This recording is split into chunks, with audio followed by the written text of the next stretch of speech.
माँ है, बच्चे को कितना प्यार करती है, दिखा सकती है क्या प्यार? प्यार का कोई नहीं, थर्मामीटर है कोई? लेकिन माँ को पता है वो बच्चे को कितना प्यार करती है। कभी कभी बच्चा गलती करता है तो माँ समझाती है, बच्चा सुन रहा नहीं, उसको लगता है ये सही माँ है ना, हर समय मुझे टोकती है ना। आपके साथ ऐसा अनुभव हुआ होगा जब आप सुन रहे हो, लेकिन वो ये नहीं समझ पाते कि माँ डांट रही है तो उसके मन में प्यार है, मेरी भलाई के लिए कर रही है। और मैंने आपके साथ बहुत सारी बातें करनी है। सबसे पहले आप सबका गुरु नानक जी के दरबार में मैं स्वागत करती हूँ। ये गुरु नानक का घर है और हम सब उनकी गोद में बैठे हैं। तो जब हम प्रभु की गोद में बैठे हैं तो फिर हमें कोई खतरा नहीं है। दूसरी बात, जैसे हमारे देश में अलग अलग धर्म के लोग हैं, तो जब आपस में मिलते हैं तो कुछ बोलते हैं। कुछ लोग बोलते हैं जय सिया राम, बोलते हैं हाँ या ना। कुछ बोलते हैं राधे कृष्ण बोलते हैं, नहीं कुछ बोलते हैं हर हर महादेव। ये सारे बोलवाले हैं हमारे देश के अलग अलग धर्मों के। जब एक व्यक्ति दूसरे को मिलता है उसको हेलो नहीं बोलते हम, वो अंग्रेजों का स्टाइल है। हम सब अपने धर्म की बात करते हैं, जय सिया राम, हरे कृष्ण। और कोई आप बताइए आप क्या बोलते हैं? मुझे तो बहुत सारे नाम नहीं पता। जय सिया राम, सत श्री अकाल हम लोग बोलते हैं। पहले इनको मुझे बताना है कि क्यों हम बोल रहे हैं, इसलिए मैं पूछ रही हूँ कि आप कौन सा बोला बोलते हो जब एक दूसरे को मिलते हो? बताओ, एक जन बोल रहे हो राम राम, वेरी गुड। और राधे कृष्ण, राधे और कोई राधे राधे ऐसा भी बोलते हैं बहुत सारे लोग।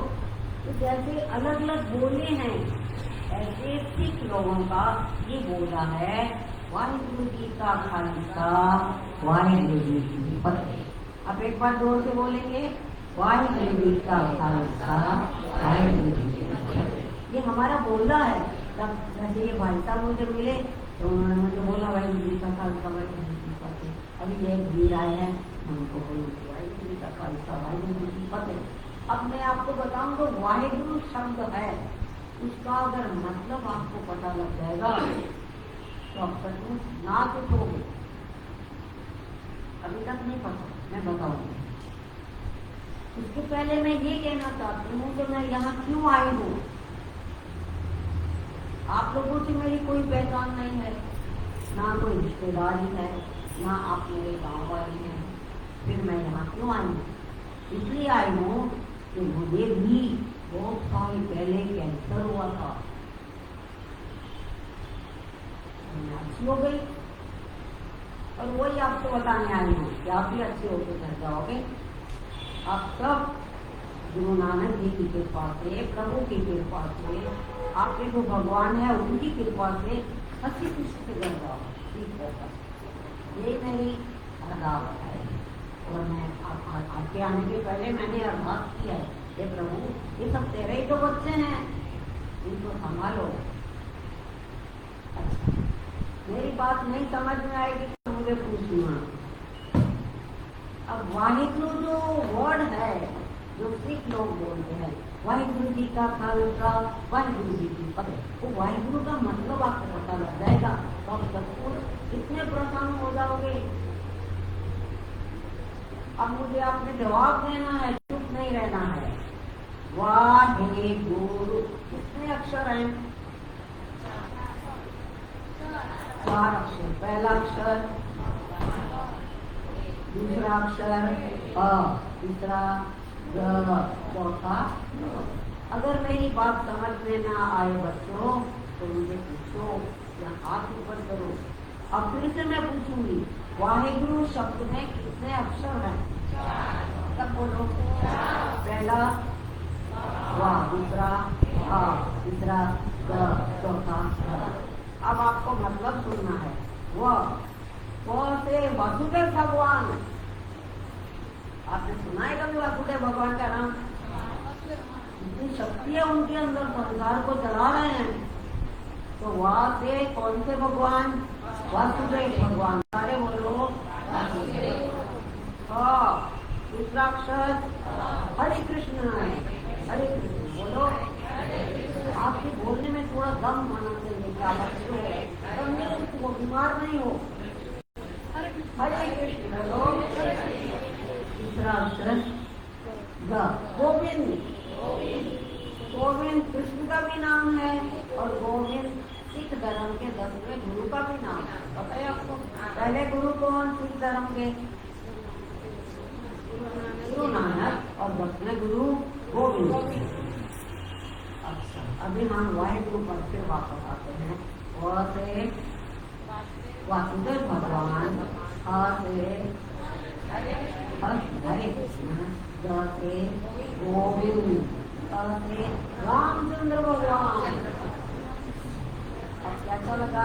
आपके चेहरे पर इतनी प्रसन्नता आ गई है कि गुरु नानक जी ने कैसा मंत्र दिया है कि सारे भगवान आ जाते हैं। अभी आप समझो, कृष्ण को याद करेंगे तो कृष्ण की शक्ति आएगी ना? हाँ या ना? आएगी। मुझे लगता है आपको नींद से लगाया है मैंने, लेकिन मैं भी नींद छोड़कर आई हूँ। मेरा भी सिर बहुत दुख रहा था, धूप में आने को दिल नहीं कर रहा था और मुझे टैक्सी में 1 घंटा लगा। मतलब मेरी जगह पास में है कि दूर है? टैक्सी में 1 घंटा लगा, मतलब मेरा घर बाजू में है क्या? मैं आपके लिए आई हूँ ना, तो आप जरूर। तो वासुदेव भगवान को याद करेंगे तो उनकी शक्ति मिलेगी। हरे कृष्ण को याद करेंगे तो उनकी शक्ति मिलेगी। गोविंद यानी कृष्ण को याद करेंगे तो उनकी शक्ति मिलेगी। राम जी को याद करेंगे तो गुरु नानक जी ने ऐसा मंत्र दिया, उसमें सब आ जाते हैं। और चारों की शक्ति ज्यादा है कि कम है? इसीलिए सिख लोग बहुत बहादुर होते हैं। दूसरी बात, सिख लोग डरते नहीं है, मौत से नहीं डरते। आप लोग को पता है, आजकल के बच्चे बहुत होशियार है, मेरे से ज्यादा उनको पता है। और सेवा करने में भी बहुत आगे हैं, सेवा करते हैं। किधर भी कुछ प्रॉब्लम है, भाग के चले जाते हैं। बिल्कुल बिहार में कुछ प्रॉब्लम आया तो आप उनको चिट्ठी लिखते हो, नहीं इसको को पता लगा तो आ जाते हैं। उसका यही कारण है कि मंत्र में इतनी पावर। समझ गए? अच्छा लगा आपको? सचमुच अच्छा लगा। तो अभी मैं यही बात बताती हूँ। मुझे कैंसर हुआ था, मुझे पता नहीं कोई पूछेगा कब हुआ था, पता नहीं सकते हैं ना कब हुआ था। 1981 में, 81 में कितना साल हो गए? हिंदी करो।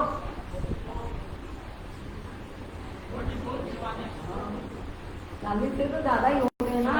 और आपके सामने बैठी हूँ आराम से बैठी। हाँ, लेकिन आराम ऐसे नहीं मिलता है, सेवा करनी पड़ती है।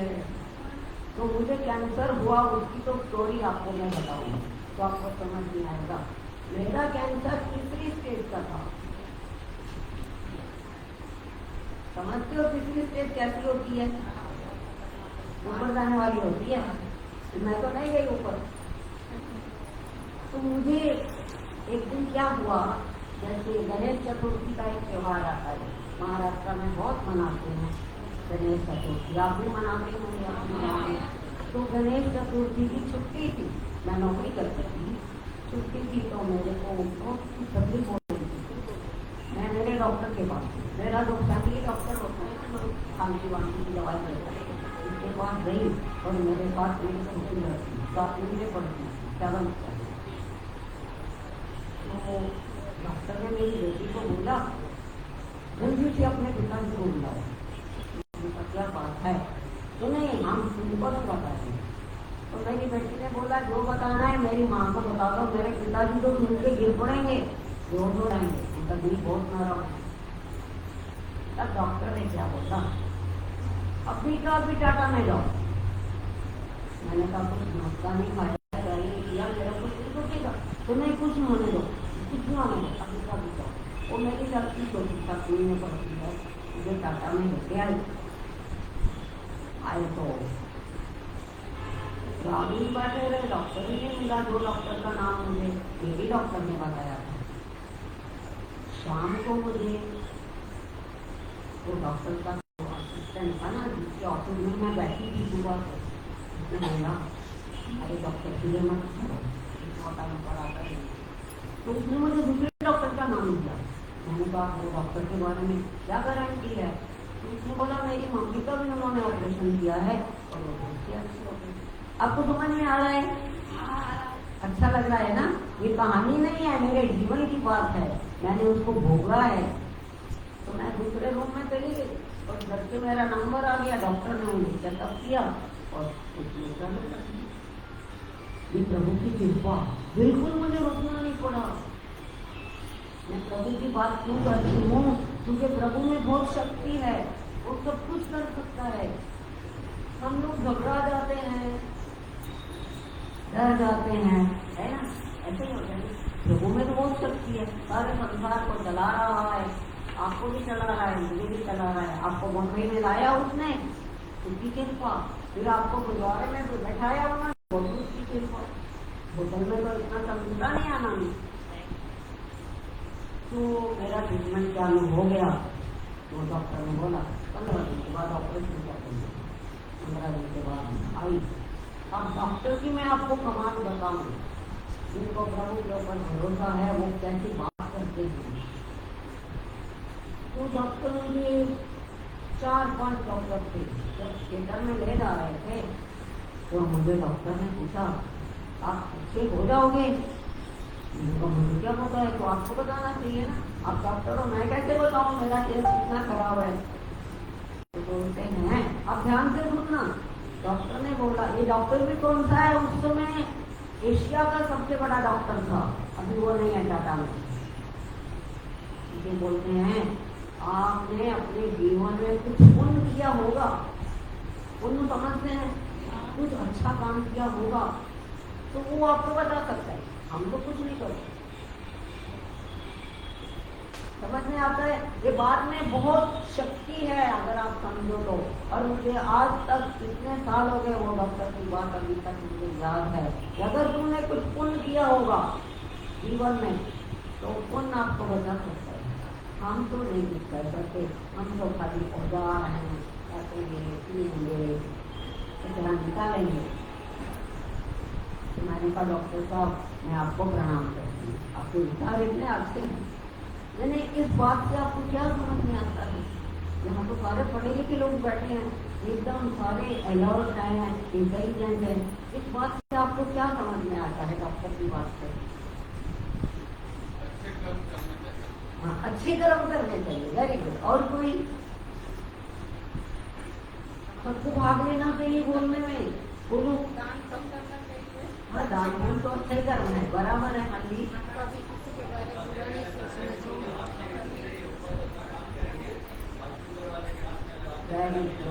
डॉक्टर को जरा भी अभिमान नहीं है कि मैं बड़ा अच्छा डॉक्टर हूँ, लेकिन सब कुछ प्रभु के ऊपर छोड़ दिया है। वो बात सचमुच प्यारे बच्चों मेरी आज तक याद है, आज तक जीवन में अच्छी बातें अच्छे लोग सिखाते हैं और वो आजकल के बच्चे नहीं समझते। माँ बाप की बात तो सुनते ही नहीं बच्चे, मुझे बोलते हैं लोग आओ हमारे उधर बच्चों के साथ काम करो। तो ये हो गई मेरा ऑपरेशन हो गया, मैं अच्छी हो गई। फिर क्या हुआ? मेरे जो गुरु है ना, मैं गुरु नानक को अपना गुरु मानती हूँ। उन्होंने मुझे सपने में बताया तुम अच्छे हो गए और उसका बैठना खाना पीना नहीं, सेवा के लिए निकलो, सेवा करो। तो मैंने कहा मेरी 8 घंटे की तो नौकरी है, छोटे छोटे बच्चे हैं, कुछ नहीं सब पढ़ जाएंगे, लेकिन सेवा नहीं छोड़नी है। ये दूसरी बात है। प्रभु कैसे सेवा लेता है वो एक बात है, प्रभु सेवा खुद करवा लेता है, उससे करानी होती है। देखो तो मेरी बहनें कितनी प्रसन्न हो गई है सुनकर। अब भरोसे की बात है ना, मुझे भी भरोसा था बहुत, डॉक्टर को भी भरोसा था, बच्चों को अभी भरोसा रखना चाहिए। जब तुम अपना घर छोड़कर आए हो, अपना सुख छोड़कर आए हो घर का, तो भरोसे से रहना तो प्रभु मुझे अच्छा करेगा, जरूर करेगा। फर्ज है अपने बच्चे को संभालना, लेकिन हम बच्चे बनते नहीं, हम लोगों के बच्चे बनते ही नहीं। हमकी तकलीफ होती है तो 10 जन को बोलेंगे, रिश्तेदारों को बोलेंगे, फ्रेंड्स को बोलेंगे, प्रभु को तो बोलते ही नहीं। सबसे पहले प्रभु के पास जाना चाहिए, प्रभु मेरा ये प्रॉब्लम है, आज भी मेरा साथ ऐसा हुआ, मुझे मेरा इतना सिर दुख रहा था, मैं कहा प्रभु आपने सेवा दिया तो दिया, मेरा सिर दुखने को लगा दिया, मैं तो ऐसे बातें करती। तो गुरु जी ने बोला ठीक है फिर आज थोड़ी सी गोली खा लो, फिर सुना है सचमुच मैंने आज गोली खिलाई, ज्यादा करके गोली नहीं खाती। अभी भरोसे की बात आपको जितना मैंने बोला उसमें से कुछ सीखने को मिला आपको। प्रभु पर भरोसा, अच्छे कर्म करने और करने के बाद प्रभु को सौंप देने का, जैसे उन्होंने बताया कितना अच्छा जवाब दिया। वाह, आपको तो स्पेशल प्राइज देना, आप पीछे बैठे हो, हाँ बहुत अच्छा। जो कुछ करो पुण्य दान करो, पर बोलो प्रभु ने किया, हमने नहीं किया। पर होता है क्या है, मैं आ जाती है ना बीच में तो पुण्य निकल जाता है। अभी आपको मैं छोटी सी स्टोरी बताऊंगी, या इसमें आपको भरोसे का पता लग जाएगा कि किसी किसको कितना भरोसा होता है। वो बहुत पुरानी बात है, सबको आवाज आ रही है। एक राजा था, तो राजा के पास तो सब सुख होते हैं, लेकिन वो राजा और रानी बड़े दुखी रहते थे। आपको क्या लगता है क्यों दुखी होते? हाँ, औलाद नहीं, संतान नहीं, देखो संतान नहीं थी तो दुखी रहते थे। बहुत पुण्य किए, बहुत उन्होंने यज्ञ वगैरह किए, लेकिन सभी ब्राह्मण को बोलते थे आपके नसीब में औलाद नहीं है। तब एक जोशी उनके दरबार में आए राजा के, और उसने बताया कि मेरे पास एक युक्ति है, आपके नसीब में बच्चा नहीं है, लेकिन मैं आपको इस तरीका बता सकता हूँ। राजा ने कहा बताइए। तो उन्होंने क्या बताया, अगर आप किसी बच्चे का बलिदान दो, देवी माता को बलि दो, तो उस बच्चे के बदले में आपके घर में बच्चा हो सकता है। समझ में आता है? तो राजा ने अपने शहर में पूरा ढिंढोरा पिटवा दिया कि जो अपना बच्चा राजा को देगा उसको मुंह मांगी दौलत मिलेगी। कौन बच्चा देगा? गरीब तो गरीब नहीं अपने बच्चे को देगा। दूसरे दिन फिर ढिंढोरा पिटवाया, फिर भी कोई नहीं आया। तो रानी और राजा बड़े दुखी हुए कि हम सारी दौलत दे रहे हैं, किसी कोई नहीं आता है। लेकिन राजा को ये समझ नहीं थी बच्चा तो बच्चा ही है, कैसे से बच्चे को छोड़ा तो नहीं जा सकता ना, नहीं ना कि हाँ। तीसरे दिन फिर ढिंढोरा पिटवाया, तो एक परिवार था वहाँ पर जिनके 6-7 बच्चे थे और बड़े गरीब थे। उन्होंने उनका एक बच्चा जो था छोटा वाला, वो पढ़ता लिखता नहीं था, बरसात में हर हर महादेव हर हर महादेव, महादेव जी ने शंकर भगवान ना उनको याद करता था हमेशा। स्कूल में भी गया तो उसको वही ध्यान में आता था, हर हर महादेव हर हर महादेव। हम लोग वाहिगुरु वाहिगुरु बोलते हैं। तो वो परिवार में जो बच्चे थे बहुत गरीब थे, माँ बाप ने विचार किया ये बड़ा अच्छा मौका है, हम छोटे बच्चे को राजा को दे देते हैं, जितना चाहिए उतना पैसा मिलेगा, अमीर हो जाएंगे। दोनों हस्बैंड वाइफ मान गए, अपने बच्चे लेके राजा के पास गए और राजा को बच्चा दे दिया। अब बच्चा जो था ना, देखो उसको इतना भरोसा था, उसने ना तो पूछा माँ को पिताजी को कि मुझे कहाँ ले जा रहे हो। ऐसे कुछ लोग मैंने देखा है, मेरे घर के नीचे मंदिर है शंकर भगवान का, तो रात दिन आवाज आती है, लोग दर्शन करने को आते हैं तो मेरी एकदम गाड़ी के सामने है। इफेक्ट होता है ना, अच्छी अच्छी जगह का भी असर होता है। कि शंकर जी का मंदिर मेरे घर के नीचे है, लोग आते हैं तो मंदिर उनका भी तो चिंता है ना, वाइब्रेशन का। बच्चे को बेच दिया, गाड़ी लेके चले गए। राजा ने फिर थोड़ा बताया कि कल उस बच्चे की बलि दी जाएगी। और शहर के लोग इकट्ठे हो गए गाँव में जहाँ देवी माता का मंदिर था, और बच्चे को नहलाया धुलाया, अच्छे कपड़े बनाए और वहाँ ले गए। तब आपको पता है जब किसी को पानी देते हैं या मारते हैं तो उसको पूछते हैं ना, कुछ क्या पूछते हैं, पूछते हैं कि नहीं। तो राजा ने खुद आकर बच्चे को पूछा, बेटा मुझे पता है यहाँ क्यों आए हैं। जवाब नहीं दिया। तो भरोसा था कि मेरे महादेव भगवान तो मरने देंगे ही नहीं, पर बोला कुछ नहीं। तो राजा ने कहा तुम कुछ बोलते नहीं हो, माइक किया। फिर राजा ने कहा हम आपकी बलि देने वाले हैं। तो बच्चे ने कहा मतलब क्या मतलब, मुझे पता है। तो राजा ने पूछा आपकी कुछ इच्छा है।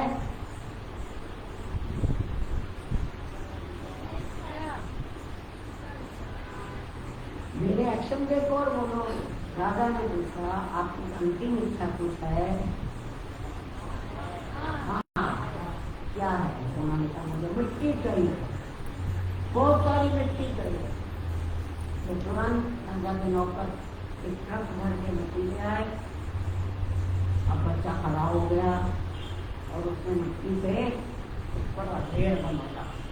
ढेर समझते ना, मेले के बच्चे समुद्र के किनारे रेती के ढेर बनाते हैं। एक ढेर बनाया, दूसरा ढेर बनाया, फिर तीसरा ढेर बनाया, चौथा ढेर बनाया। अभी 4 बड़े बड़े मिट्टी के ढेर बना दिए। ढेर ही बोलते हैं ना, मुझे लगता है। अब लड़के ने कहा मुझे अगरबत्ती भी चाहिए और फूल भी चाहिए। आगे तो उसने पहली देवी पर खड़ा हो गया। पहली देवी जो थी तो एक प्रदक्षिणा, जैसे हम गुरुग्रंथ की प्रदक्षिणा करते हैं, आप लोग करते हैं ना मंदिर में, हम लोग करते हैं। वैसे प्रदक्षिणा का मतलब बहुत बढ़िया है, सारी पृथ्वी की शक्ति आ जाती है उसमें। तो बच्चे ने एक देवी के पास जाकर दक्षिणा की और अपने पैरों से देवी चढ़ा दिया, छोड़ दिया और मन में बोला नहीं चाहिए, नहीं चाहिए। मेरी आवाज आ रही है आपको? फिर लोग तो हैरान हो रहे हैं, बच्चा कर क्या रहा, छोटा सा बच्चा है, कि क्या इच्छा है। अब दूसरी देवी के पास गया लड़का और वहां भी उन्होंने एक प्रदक्षिणा की और उसको भी ढाल दिया, अपने ढाल दिया। लोगों की और उत्सुकता बढ़ रही है कि कैसा बच्चा, निराला बच्चा है। आपने भी ऐसी कहानी कभी नहीं सुनी होगी। दूसरी डेरी के पास गया, एक प्रदक्षिणा की, वो भी ढाल दिया। अब चौथी डेरी बची है। राजा को भी बहुत एंजाइटी हो रही है कि क्या कर रहा है ये लड़का। चौथी देवी के पास गया, हाथ जोड़े, फूल रखे और 5 प्रदक्षिणा। आप लोग करते हो मंदिर में? प्रदक्षिणा में बड़ी पावर है, सारी पृथ्वी का शक्ति आ जाती है।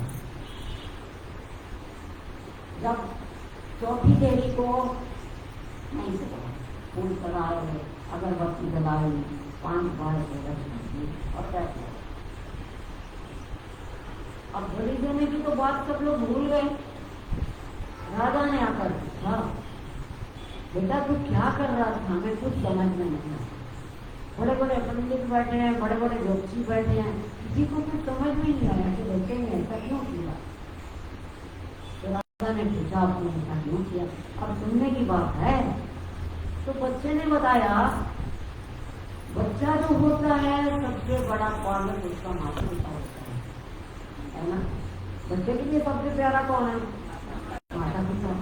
अब पहली डेरी तो मेरे पापा पिता ही है, तो उसको मैंने बता दिया, मुझे ऐसे माता पिता नहीं चाहिए जिन्होंने पैसे के लिए मुझे भेज दिया, मुझे नहीं चाहिए ऐसे माता। समझ में आता है? अब दूसरी डेयरी होती है राजा की। शहर में कोई प्रॉब्लम होती है तो लोग राजा के पास जाते थे पुराने जमाने में। आजकल तो राजा सुनते ही नहीं है। पुराने जमाने में लोग राजा के दरबार में जाते थे, जाते थे और अपना प्रॉब्लम बताते थे।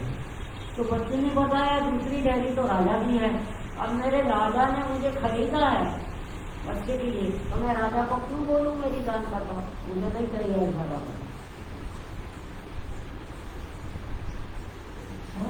तीसरी डेयरी तो है माता की, देवी माता। देवी माता बलि लेकर उनको बच्चा देगी, तो मैं देवी माता को क्यों बोलूं मेरी दान करता, वो बताएगी नहीं। ऐसा बच्चे ने बताया, मैं नहीं बता रही हूँ। देवी माता को बलि चाहिए, बलि की मुझे यहाँ लाया है, तो मैं उसको कैसे बोलूँ कि मेरी रक्षा करो माता, मेरी रक्षा करो। ऐसे तो माता रक्षा करती है, पर आज नहीं करेगी वो। तो राजा ने कहा चौथी डेयरी को क्यों नहीं लाया? वो बोलता चौथी डेयरी तो मेरे प्रभु की है, मेरे शंकर भगवान की है, जो मुझे बताएंगे और मुझे भरोसा है मुझे बताएंगे, मुझे मरने नहीं देंगे। और पंडाल में लोगों ने सामने का कितना ज्ञान है इसको। तो राजा ने भी सोचा कि ऐसे बच्चे की बलि देना तो मूर्खता है, क्यों ना इसलिए अपना बच्चा बना लो। उसी समय राजा को ये विचार आया। राजा ने खड़े होकर बोला आज से यही मेरा बेटा है और मेरे मरने के बाद यही राजा बनेगा। तो ये कहानी मैंने जब पढ़ी थी, वेदों की कहानी है, मुझे बहुत अच्छी लगी। इतना विश्वास बच्चे को, हमारे अंदर भी इतना विश्वास नहीं, हम डर जाते हैं, डर जाते हैं, घबरा जाते हैं। कुछ भी होता है जब इवन कैंसर आता है तो हम लोग डर जाते हैं, तो नहीं पता नहीं क्या होगा, पता नहीं क्या होगा। तो बच्चे का विश्वास इतना अटूट था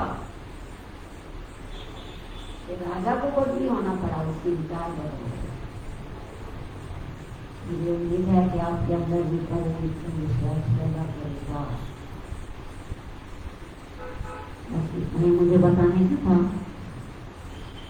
और मुझे लगता है मेरे साथ बैठकर, मेरे गुरु के दरबार में बैठकर आपको जरूर आनंद मिला होगा। मैंने जो सुनाया है वो सच्ची घटना है, इधर उधर की बातें नहीं है। किस किस को ये अच्छा लगा सुनना? मैं ताली नहीं बजाती, हमारे दरबार में ताली नहीं बजाते, माफ करना। हम लोग का दूसरा सिस्टम है, जब कोई बहुत अच्छी चीज होती है तो हम बोलते हैं बोले सोनिहाल, ये हमारा नारा है, बोले सोनिहाल, ताली नहीं बजाती। अभी आपको कुछ बताना होगा, आपके जीवन की घटना सुना सकते हो।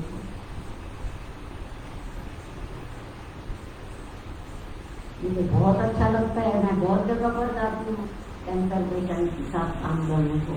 दादर गुरुद्वारा जो है हमारा, मुंबई में सबसे पुराना गुरुद्वारा है और आपको यहाँ रहने को मिला है, आप सब कुछ बड़े खुश होती है।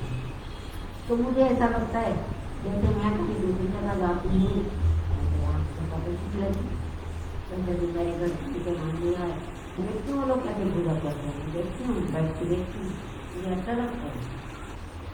तो दूसरी की जगह पर जाते हैं तो वहाँ की अच्छी बातें सीख लेना चाहिए।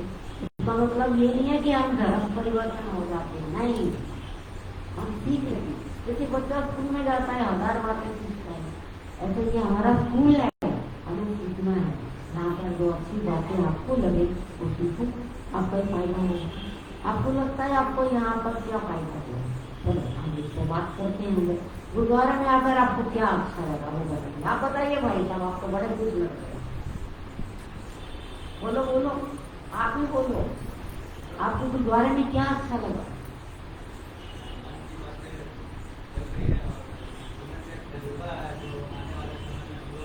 आप इधर आकर माइक में बताइए, इधर क्या रहे हैं, आपकी बातें बड़ी कमाल की हैं और आप बड़े इधर आ जाइए।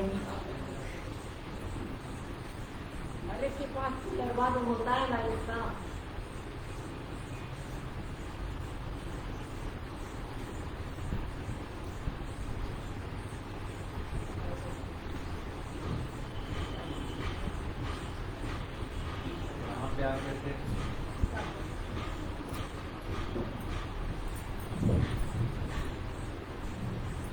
सबसे पहले सभी को नमस्कार।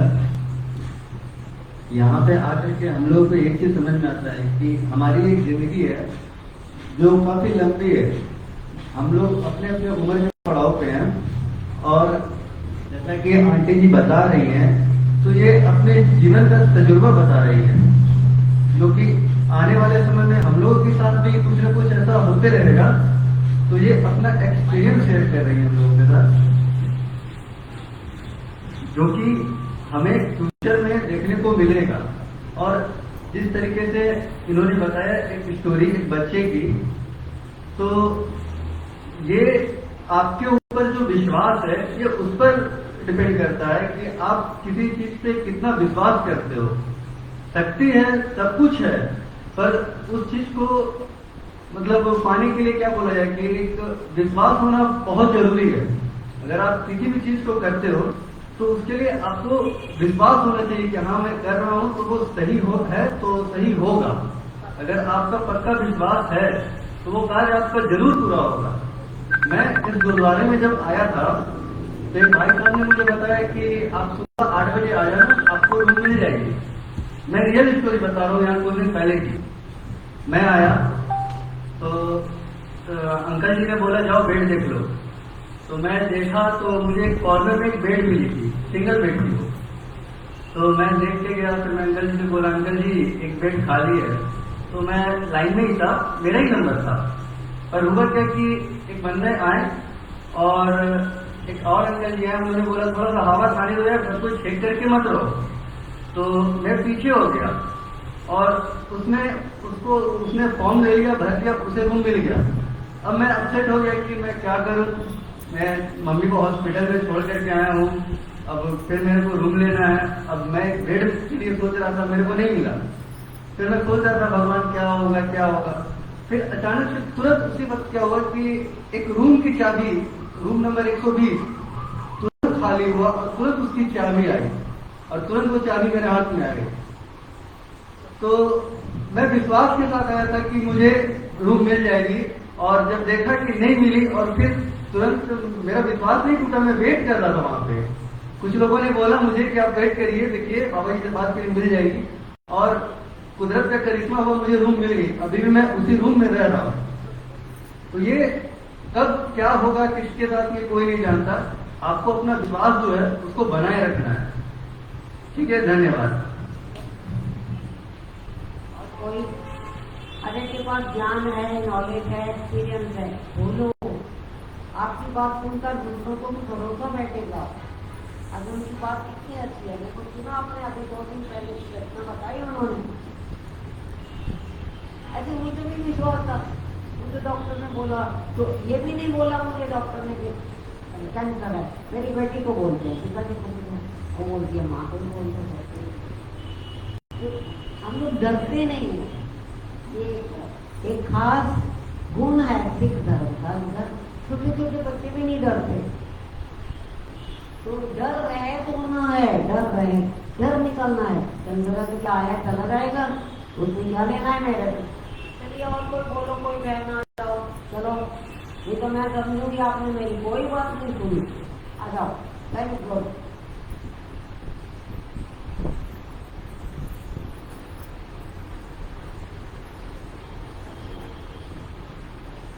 सब लोगों को हमारी तरफ से राधे राधे। हमारे भी हस्बैंड को प्रोस्टेट कैंसर है। हमसे कहा गया कि टाटा में जाइए आप।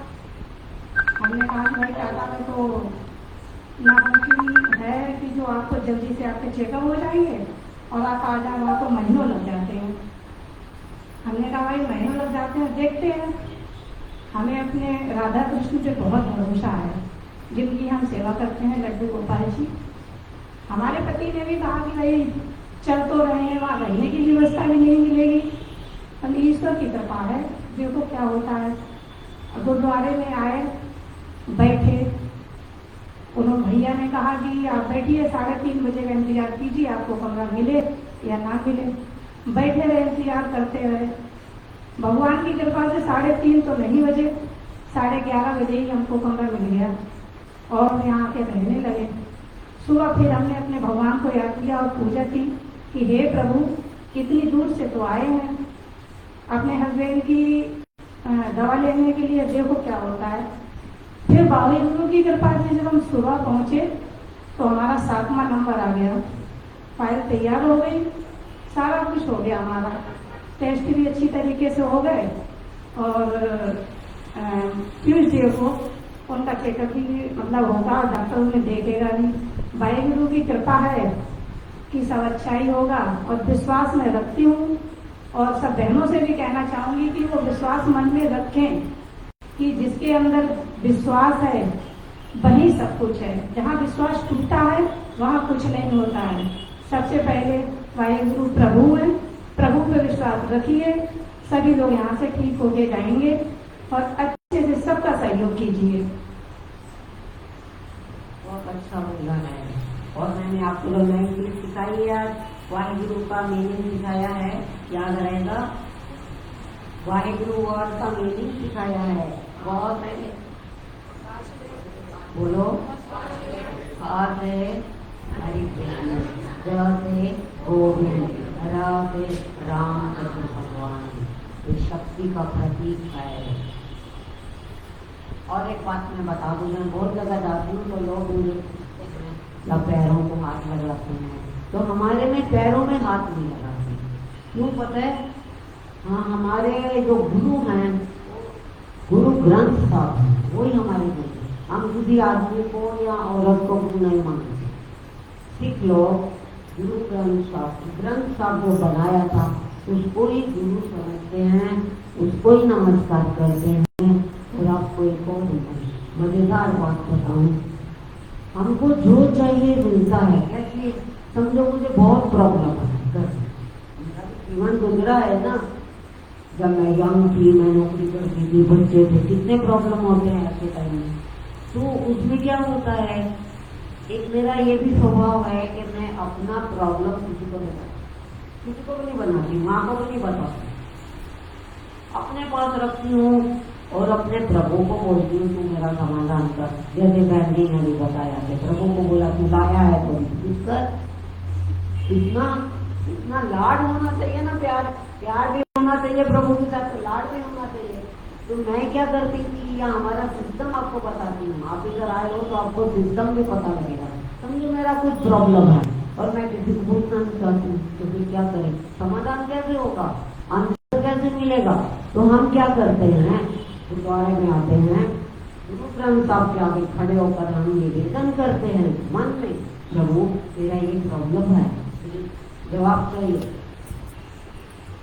जब ऐसी अरदास कर दिया, अरदास यानी बेनती करना, प्रार्थना करना, तो हम रुमाल उठाकर उस समय तो ग्रंथ साहब में श्लोक है, वो श्लोक पढ़ते हैं। वही इधर उधर नहीं करना है, और वो जो श्लोक होगा वो मेरे प्रॉब्लम का जवाब होगा। ऐसा बहुत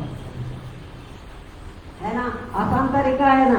नहीं तो उसको पूछो ज्योतिषी के पास, कोई ज्योतिषी के पास नहीं करते। क्योंकि प्रॉब्लम है, प्रभु को पूछते हैं, प्रभु वो शब्द दे देता है और आप कर लेते हैं। ये आपको सिर्फ एक नॉलेज के लिए बताया है कि आप इधर आए हो और आप इतने समझदार हो, तो आपको भी अच्छा लगेगा कि आपको कुछ नई चीज सुनने को मिली। अभी दूसरी बात यह है, अगर आपको अच्छा लगा तो मैं दूसरे दिन आऊँ तो अभी मुझे बता दीजिए, ताकि मैं भाई सबको बोल आना है। और दूसरा, हमारे दरबार में जब हम आते हैं तो सिर ढक के रखते हैं, क्योंकि गुरु है ना, तो गुरु का आदर सत्कार सिर ढक के होता है, नंगे से नहीं जाते हम लोग। यानी ये हमारे धर्म का सिस्टम है। तो आज मैंने कितनी नई बातें बताई, आपको वाहिगुरु मंत्र का मीनिंग बताया, हमारा प्रॉब्लम हम कैसे सॉल्व करते हैं वो बताया, और दरबार में हम सिर ढक के आते हैं। आप भी जितने दिन यहाँ रहो कोशिश करो कि बात सुनो कैसे क्या बोलते हैं, आगे बैठो। बैठने में कितनी ताकत आ जाती है कि हॉल में आके बैठेंगे ना, आपको इतना अच्छा लगेगा कि इतना अच्छा कहीं भी नहीं लगता है। क्या मंदिर में जाके बैठो इतना अच्छा लगता है। तो भी अगले टाइम के लिए मैं बोलूँ कमेटी वालों को तो आगे में बोल ठीक है। आप लोगों का बहुत बहुत धन्यवाद। और आने के टाइम में मैंने प्रभु से प्रार्थना की थी आपकी, अभी जाने के टाइम भी मैं करने वाली हूँ। देखो मेरे बच्चे हैं किसी घर पहुँचाना, अभी आपके थोड़े भी चॉकलेट लाए हैं, सबने लेना है और फिर आप जा सकते हैं। बहुत बहुत शुक्रिया आपका।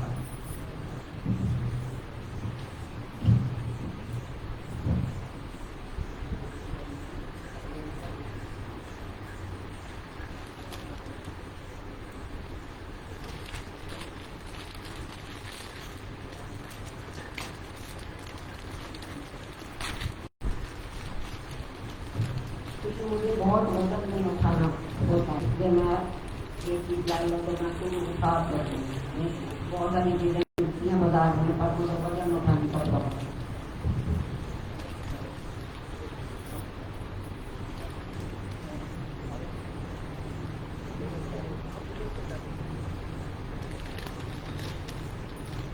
और हम लोग जब लंगर बांटते हैं ना, लंगर यानी खाना, यदि हम बोलते हैं वाहिगुरु पता है आपने सुना,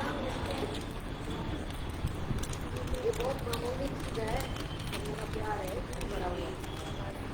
आपको बहुत अच्छा बोलते हैं, टीचर हो गया कृपा है वाहिगुरु की तो कृपा समझ में आए तो सब कुछ आ गया। आप किसके लिए आए? आपके लिए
ज़्यादा है ना तो और एक दे देते हैं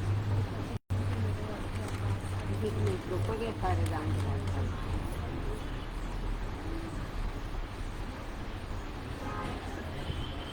अभी दूसरा दिन और कुछ पहले का तो आगे होती है।